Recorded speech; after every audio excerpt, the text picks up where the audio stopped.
आपण ए विषय काण कहबे? मु सर्वप्रथम बहुत बहुत धन्यवाद देवी आम जिते लोक कलाकार अच्छा समस्त को बहुत बहुत धन्यवाद देवी से एते सुंदर परफॉर्मेंस समस्ते करिसेंती आमे एथरे जेतु हॉकी वर्ल्ड कप रो फेस्टिवल चलुची आमे गोटे सिटी फेस्टिवल भी मिसाई थिलु आ बाहर प्रोफेशनल कलाकार मानक भी डाकी थिलु किंतु मते बहुत खुशी लागिला कि हमर जेते लोक कलाकार अछंती समस्ते आज एते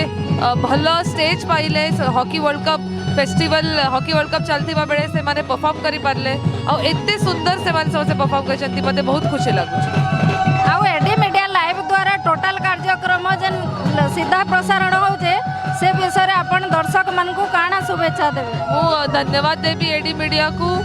एटा लाइव परफॉर्मेंस किछि लोक जो माने आसी पारले नाही से माने घरे बसी कि देख पारछंती मु बहुत बहुत धन्यवाद देवी आपन को।